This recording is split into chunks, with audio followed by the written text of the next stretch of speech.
kita memuji Tuhan, Bapa kita. Dan dengan lidah kita mengutuk manusia yang diciptakan menurut rupa Allah. Dari mulut yang satu keluar berkat dan kutuk. Hal ini saudara-saudaraku, tidak boleh demikian terjadi. Adakah sumber memancarkan air tawar dan air pahit dari mata air yang sama? Saudara-saudaraku, adakah pohon ara dapat menghasilkan buah zaitun, dan adakah pokok anggur dapat menghasilkan buah ara? Demikian juga mata air asin tidak dapat mengeluarkan air tawar. Dari firman yang kita baca pada Yakobus 3 ayat 1 sampai dengan 12. Tahukah Bapak Ibu bahwa lidah kita ini ada kuasa? Bahkan saya dan saudara, lidah itu yang menentukan kita hidup di bumi dan kekekalan nantinya. Jadi saudara-saudara dikasih Tuhan, janganlah kita mengaku sebagai orang Kristen, tetapi perkataan dan mulut kita itu tidak mencerminkan, yaitu bahwa kita ini adalah murid Tuhan. Ya, jadi di sini tadi dikatakan pada ayat yang pertama, saya minta Daniel untuk baca kembali ayat pertama. Saudara-saudaraku, janganlah banyak orang di antara kamu mau menjadi guru, sebab kita tahu bahwa sebagai guru kita akan dihakimi menurut ukuran yang lebih berat. Ya. Kalaupun mau menjadi guru, fine-fine saja, boleh-boleh saja ya, kita menjadi guru. Tapi yang namanya menjadi guru itu, kalau itu panggilan ya, panggilan. Nah, tetapi di sini seorang guru ini memang tidak mudah ya. Berarti guru itu adalah dia itu harus mengajar, ya kan? Mengajar, dan kalaupun memang dia seorang guru, apa yang diajarkannya itu harus sesuai dengan apa yang diucapkannya. Berarti dengan ucapannya juga dia harus untuk dirinya dulu, terlebih dahulu dia harus membenarkan dirinya dulu, supaya ucapannya itu menjadi contoh untuk apa yang diajarkan pada orang banyak. Ya. Pada ayat yang kedua, saya minta untuk Daniel baca kembali. Sebab kita semua bersalah dalam banyak hal. Barang siapa tidak bersalah dalam perkataannya, ia adalah orang sempurna, yang dapat juga mengendalikan seluruh tubuhnya. Ya. Kalau dibilang sempurna, kita ini pasti belum sempurna ya. Pasti masih banyak ya. Ya, baik saudara maupun saya. Ya. Tidak ada yang sempurna. Pasti kita dalam perkataan itu ada perkataan yang ceroboh, ya, perkataan yang terpelecong dalam perkataan kita, ya, bahkan juga kata-kata kita yang tidak bijaksana, ya. Jadi itulah yang membuat manusia ini selalu yang tidak bisa perkataan lidahnya itu yang harus bisa mesti direm, ya, perkataan yang harus bisa kita harus bisa dapat mengendalikan ucapan kita itu, ya. Baik, untuk ayat yang ketiga saya minta kepada Bapak Tommy membacakannya. Kita mengenakan kekang pada mulut kuda, sehingga ia menuruti kehendak kita.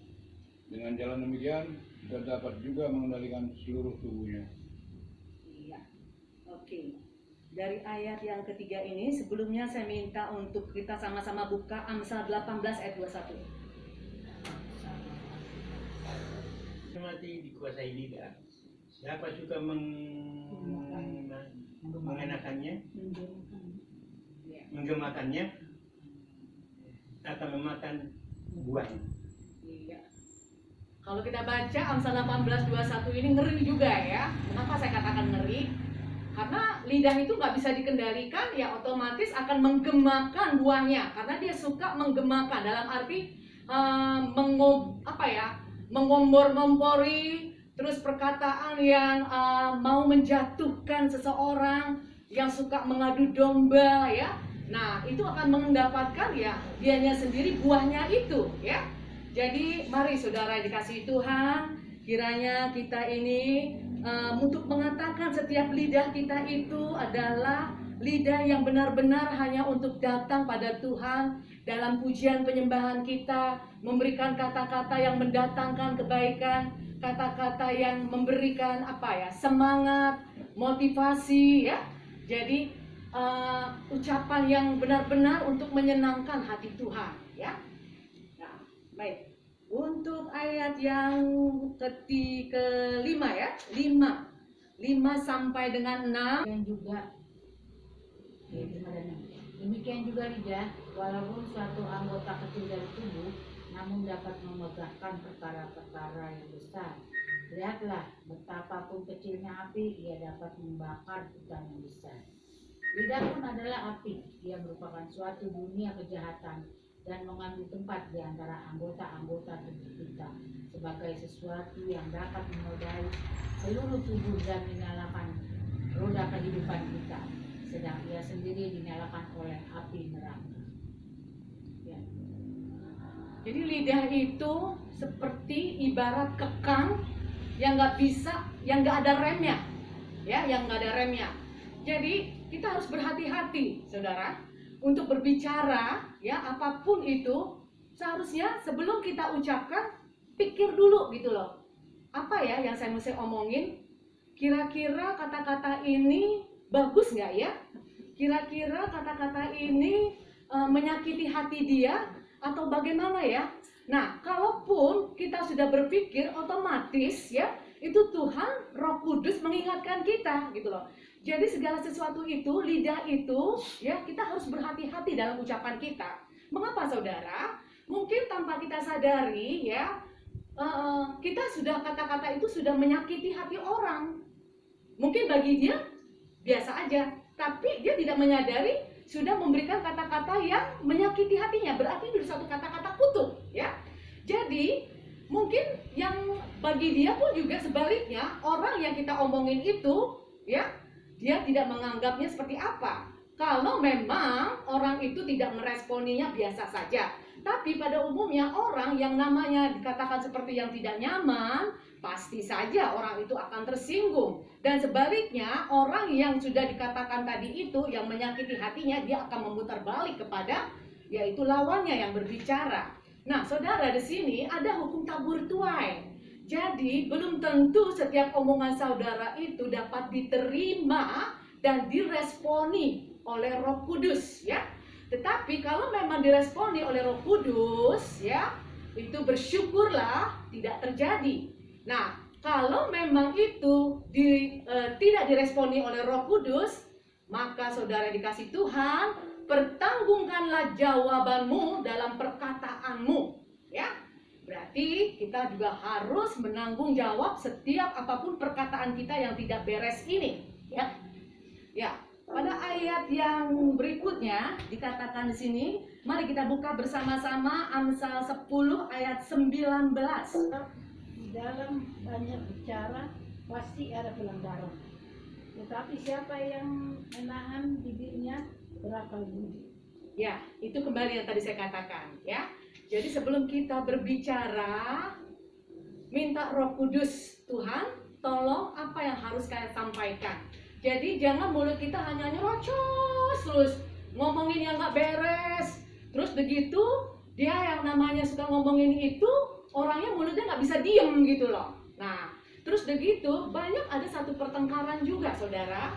Yaitu, baik itu pelanggaran-pelanggaran, mungkin komunikasi yang kurang baik, yang baik itu antar rumah tangga, baik itu antar ipar dengan ipar, baik itu antar anak dan keluarga, ya.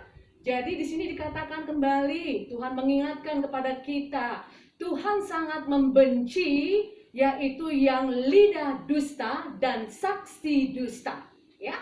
Jadi janganlah kita melakukan seperti itu, ya. Jadi ada satu pujian yang dikatakan di sini, semua yang manis, yang sedap didengar, kebaikan semua yang patut dipuji, kupikirkan semua itu. Mari saudara, pikirkan semua itu supaya nanti di kekalan kita dapat dimenangkan dalam setiap perkataan kita selama di dunia ini, ya. Jadi berikanlah kata-kata yang baik, kata-kata yang memberikan semangat dikala orang itu sedang dalam keadaan terpuruk, sedang dalam masalah, ya. Berikan juga kata-kata yang mendatangkan kebaikan, memberikan kata semangat hidup, ya. Di situ berkatmu akan berlimpah-limpah yang Tuhan akan nyatakan untuk saudara dan saya, ya. Oke. Baik, untuk ayat berikutnya pada ayat 7 sampai dengan 8. Liar, burung-burung serta binatang-binatang menjalar, dan binatang-binatang laut dapat dijinakan, dan telah dijinakan oleh sifat manusia. 8. Tetapi tidak seorang pun yang berkuasa menjinakan lidah. Ia adalah sesuatu yang buas, yang tak terkuasai, dan penuh racun yang mematikan. Ya.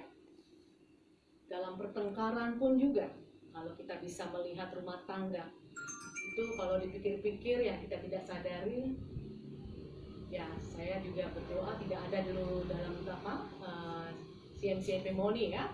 Apabila ada perkataan yang sampai menyebut kebun binatang, ya, ataupun kekesalan hati kita seperti itu, mari kita harus bisa mengendalikan lidah kita, mulut kita ini, ya, kita kendalikan.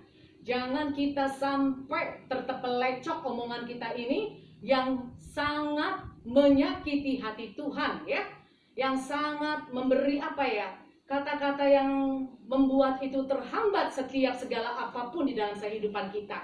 Karena kembali tadi yang saya katakan, apa yang sudah kau ucapkan, apa yang sudah kau katakan, itu ada taburannya adalah hukum tabur tuai, ya, hukum tabur tuai itu akan terjadi kalau kita tidak mengakui di hadapan Tuhan. Jadi, setiap perkataan kita, mari saudara, kita minta sama Tuhan untuk cabut setiap perkataan kita itu, ya. Perkataan kita itu, minta sama Tuhan dengan doamu untuk kau cabut setiap perkataanmu itu, ya. Agar setiap rumah tanggamu, baik di dalam setiap kehidupanmu, pekerjaanmu, Tuhan akan menjawab setiap doa kita dan Tuhan memberkati, ya. Oke. Yang ke-9 dan ke-10 saya minta Ibu Marbun untuk membacanya. Tuhan, Bapa kita, dan dengan lidah kita membentuk manusia ini diciptakan menurut rupa Allah. Dari mulut yang satu keluar berkat dan kutuk. Hal ini saudara-saudaraku tidak boleh demikian terjadi.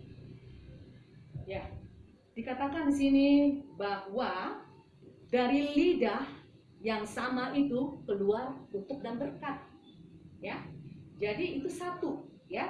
Jadi di sini saudara yang dikasih Tuhan, marilah kita juga menggunakan suatu lidah, ya, yang hanya untuk, yaitu dimana kembali saya mengingatkan untuk saudara, begitu juga saya, marilah kita hanya untuk memuji nama Tuhan, marilah kita untuk membaca firman-Nya, ya, karena dari firman itu mengubahkan kita, ya.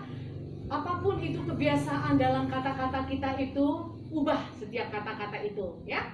Untuk dimana kita juga memberikan kata-kata yang menyenangkan hati Tuhan, ya. Jadi gunakanlah lidah kita itu adalah untuk memberkati orang lain, ya, bukan untuk mengutuk, ya, bukan untuk mengutuk dan mencelakakan orang lain, ya. Ya. Untuk ayat 11 dan 12 saya minta Memancarkan air tawar dari air pahit dari mata air yang sama. Ayat 13, 12. Saudara-saudaraku, adakah pohon ara dapat menghasilkan buah zaitun, dan adakah pokok anggur dapat menghasilkan buah ara? Demikian juga mata air asin tidak dapat mengeluarkan air tawar. Ya. Satu mata air pun, di dalam satu mata air itu keluar air dua rasa, ya, atau dua warna. Tidak ada. Jadi katakan satu mata air itu yang mengeluarkan mata air istilahnya tawar dan pahit, ya, itu tidak ada. Jadi di sini dikatakan adalah baik itu pohon ara, ya, yang mengeluarkan yaitu buahnya zaitun, itu tidak ada, ya. Jadi di mana ada buahnya itu katakanlah buah jambu atau buah jambu atau buah jeruk itu menghasilkan yang sama, yaitu baik pohon yang ditanam itu adalah yang menghasilkan yang sama untuk buahnya ya. Jadi di sini dikatakan kembali satu mata air ya hanya mengeluarkan satu jenis air dan satu pohon hanya mengeluarkan satu macam buah ya. Jadi saudara, di sana kita apa yang sudah kita terima pada hari ini, marilah kita camkan, kita renungkan selama hidup kita di dunia ini untuk kita pergunakan lidah kita ini ya dengan memperkatakan, yaitu lidah yang menaikkan satu pujian, lidah yang menyenangkan hati Tuhan, lidah di mana seperti tadi dikatakan dalam firman-Nya, yaitu memberikan kekuatan perkataan-perkataan yang baik dan benar ya, bahkan juga menyenangkan hati Tuhan yang sedap didengar ya. Dan semuanya itu pikirkan agar hidup kita menyenangkan hati Tuhan, untuk dimana Tuhan juga mengurapi setiap kehidupan kita ya. Untuk sebagai penutup, kiranya firman ini memberikan kita untuk dimana hidup kita ya tetap terus meminta pada Tuhan agar lidah kita dapat dikendalikan, yaitu di mana juga hidup kita ini dalam setiap perkataan kita ini untuk lebih berhati-hati. Jadi kembali diingatkan lagi, pikirkan dulu apa yang mau diucapkan, jangan asal ya. Nah begitu juga pelayanan kita ya, walaupun kamu sudah selevel apapun, sudah tinggi sebesar apapun, kadang tutur kata yang tidak baik itu sama saja tidak membawa nama kita baik di hadapan Tuhan ya. Dan Tuhan juga pakai kita di dalam pelayanan, gunakan tutur kata yang baik, gaya bahasa yang baik ya, lidah kita juga yang baik, supaya buah kita juga itu nanti akan baik ya. Jadi mari saudara, apa yang saya sampaikan pada sore hari ini kiranya menjadikan berkat untuk kita semua, untuk kita dapat berkata-kata di dalam perkataan kita, yaitu dengan tetap terus masuk dalam hadirat Tuhan, perkataan yang menyenangkan Tuhan, dan tetap berhati-hati di dalam berkata-kata ya. Biarlah setiap perkataan kita ini menjadi berkat bagi banyak orang dan kita diberkati ya. Oke, saya rasa cukup sekian untuk firman saya dalam kehidupan saudara dan saya. Dan biarlah kita juga tetap menyenangkan hati Tuhan agar nama Tuhan dipermuliakan. Tuhan Yesus memberkati.